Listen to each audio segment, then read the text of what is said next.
అందరికీ నమస్కారం. భారతదేశ రాష్ట్రపతిని ఎలా ఎన్నుకుంటారు? ఈ ప్రశ్న మనలో చాలామందికి ఎప్పుడో ఒకప్పుడు వచ్చుంటుంది. ఇది చాలా ఆసక్తికరమైన ప్రక్రియ. ఈరోజు మనం రాజ్యాంగంలోని ఆర్టికల్ 54 లోతుల్లోకి వెళ్లి ఈ మొత్తం ప్రాసెస్ని సింపుల్గా అర్థం చేసుకుందాం. ముందుగా ఒక చిన్న ప్రశ్న. మనది 100 కోట్లకు పైగా జనాభా ఉన్న దేశం. మరి ఎంత పెద్ద దేశానికి ప్రథమ పౌరుణ్ణి, అంటే మన రాష్ట్రపతిని నిజంగా ఎన్నుకునేదెవరు? మనం ఓటు వేసే సాధారణ ఎన్నికలలా ఇది ఉంటుందా? ఉండదు. సమాధానం చాలామంది ఊహించినట్లుగా ఉండదు. రాష్ట్రపతిని ప్రజలు నేరుగా ఎన్నుకోరు. ఆ పనిని ఒక ప్రత్యేకమైన, ఎంపిక చేయబడిన బృందం చేస్తుంది. సరే, మరి ఈ రాష్ట్రపతి ఎన్నికల పజిలేంటో చూద్దామా? దీనినెలా పరిష్కరించాలో మన రాజ్యాంగం చాలా క్లియర్గా చెప్పింది. ఈ మొత్తం పజిల్కి సమాధానం ఒక్కచోటే ఉంది. అదే మన రాజ్యాంగంలోని ఆర్టికల్ 54. రాష్ట్రపతి ఎన్నికల ప్రక్రియకు సంబంధించిన ప్రాథమిక నియమాలన్నీ ఇందులోనే ఉన్నాయి. ఇందాక మనం ఒక ప్రత్యేక బృందం గురించి మాట్లాడుకున్నాం కదా. ఇంతకీ ఆ బృందం ఎవరు? దాని గురించే ఇప్పుడు తెలుసుకోబోతున్నాం. ఆ ప్రత్యేక బృందాన్నే ఎలక్టోరల్ కాలేజ్ అని పిలుస్తారు. అంటే ఇది రాష్ట్రపతిని ఎన్నుకోవడానికే ప్రత్యేకంగా ఏర్పాటు చేయబడిన ఒక సమూహం అన్నమాట. ఇందులో కేంద్రం తరఫున పార్లమెంట్ సభ్యులు, రాష్ట్రాల తరఫున శాసనసభ్యులు ఉంటారు. ఇది మన దేశ ఫెడరల్ స్ఫూర్తికి ఒక చక్కటి ఉదాహరణ. మంచిది. మరి ఈ ఎలక్టోరల్ కాలేజీలో సభ్యులుగా ఎవరుంటారు? అసలు ఓటు వేసే హక్కు ఎవరికుంది? ఆ వివరాలు ఇప్పుడు చూద్దాం. ఓకే, ఈ టేబుల్ చాలా ముఖ్యం.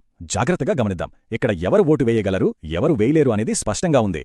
చూడండి, పార్లమెంట్లోని 2 సభల్లో, అంటే లోక్సభ, రాజ్యసభల్లో ప్రజల చేత ఎన్నికైన ఎంపీలు, అలాగే అన్ని రాష్ట్రాల అసెంబ్లీలకు ఎన్నికైన ఎమ్మెల్యేలు మాత్రమే ఓటు వేయగలరు. అంటే నామినేట్ చేయబడిన ఎంపీలకు గాని, ఎమ్మెల్యేలకు గాని, ఇంకా శాసనమండలి సభ్యులకు, అంటే ఎమ్మెల్సీలకు ఓటు హక్కు ఉండదన్నమాట. సో క్లియర్ కదా? కేవలం ఎన్నికైన ప్రజాప్రతినిధులకే ఈ అధికారముంటుంది. మన రాజ్యాంగమనేది రాతిమీద రాసింది కాదు. అది కాలంతో పాటు మారుతూ ఉంటుంది. దీనికి 70వ రాజ్యాంగ సవరణ ఒక మంచి ఉదాహరణ. 1992లో చేసిన ఈ సవరణ ద్వారా ఢిల్లీ మరియు పుదుచేరి కేంద్రపాలిత ప్రాంతాల అసెంబ్లీలకు ఎన్నికైన ఎమ్మెల్యేలకు కూడా రాష్ట్రపతి ఎన్నికల్లో ఓటు వేసే హక్కును కల్పించారు.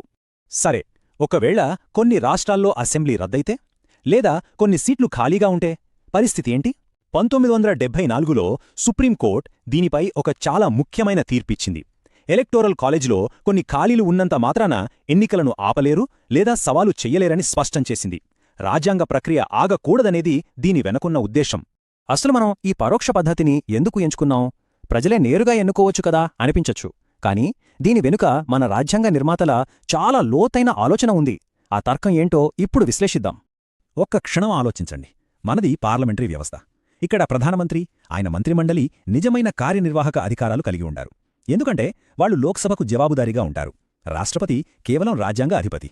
ఇప్పుడు ఒకవేళ రాష్ట్రపతిని కూడా ప్రజలు నేరుగా ఎన్నుకుంటే ఇద్దరికీ ప్రజల మ్యాండేట్ ఉంటుంది.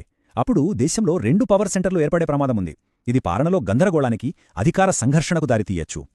అందుకే ఈ అధికార ఘర్షణ రాకూడదనే ఉద్దేశంతోనే మన రాజ్యాంగ నిర్మాతలు ఈ పరోక్ష ఎన్నికల పద్ధతిని ఎంచుకున్నారు. ఇది పార్లమెంటరీ వ్యవస్థ యొక్క ఆధిక్యతను కాపాడుతుంది. అంతేకాదు, దేశాధినేతను పార్టీ రాజకీయాలకు అతీతంగా యావత్ జాతికి ప్రతీకగా నిలబెడుతుంది. సరే, ఇప్పుడు వరకు ఈ ప్రక్రియ ఎలా పనిచేస్తుందో చూశాం. మరిప్పుడు అసలు ఈ సిస్టమ్ మన ప్రజాస్వామ్యానికి ఎందుకు అంత ముఖ్యమైనదో ఒకసారి చూద్దాం. సింపుల్గా చెప్పాలంటే ఈ వ్యవస్థ 3 ముఖ్యమైన పనులు చేస్తుంది. 1, ఇది కేంద్ర, రాష్ట్రాల మధ్య సమాఖ్య సమతుల్యతను, అంటే ఫెడరల్ బ్యాలెన్స్ను కాపాడుతుంది. 2, మన పార్లమెంటరీ ప్రజాస్వామ్యాన్ని ఇది మరింత బలపరుస్తుంది.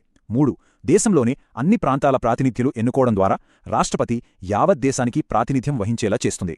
ఈ సిస్టమ్ ఆచరణలో ఎలా పనిచేస్తుందో చెప్పడానికి మనకు ఒక అద్భుతమైన ఉదాహరణ ఉంది. 2022లో ఇదే పద్ధతి ద్వారా శ్రీమతి ద్రౌపది ముర్ము గారు భారతదేశ 15వ రాష్ట్రపతిగా ఎన్నికయ్యారు. ఆ అత్యున్నత పదవిని అలంకరించిన మొదటి గిరిజన మహిళగా ఆమె చరిత్ర సృష్టించారు. సో ఫైనల్గా మనం గుర్తుపెట్టుకోవాల్సిందేంటంటే, ఆర్టికల్ 54 అనేది కేవలం ఒక ఎన్నికల రూల్ కాదు. ఇది మన దేశ సమాఖ్య స్ఫూర్తిని, ప్రజాస్వామ్య విలువలను కాపాడే ఒక కీలకమైన రాజ్యాంగపరమైన ఏర్పాటన్నమాట. మొత్తం భారత సమాఖ్యకు ప్రాతినిధ్యం వహించే ఒక దేశాధినేతను ఎన్నుకోవడానికి ఇదొక సమతుల్యమైన పద్ధతిని అందిస్తుంది. ఈ విశ్లేషణను ఒక ఆలోచింపజేసే ప్రశ్నతో ముగిద్దాం. ఈ వ్యవస్థ ఖచ్చితంగా సమతుల్యం కోసం రూపొందించబడింది, ఇందులో సందేహం లేదు. కానీ దేశాధినేతను నేరుగా ఎన్నుకోకపోవడమనేది ఆ పదవితో ప్రజలకుండే అనుబంధంపై ఎలాంటి ప్రభావం చూపుతుంది? దీని గురించి కాస్త ఆలోచించండి.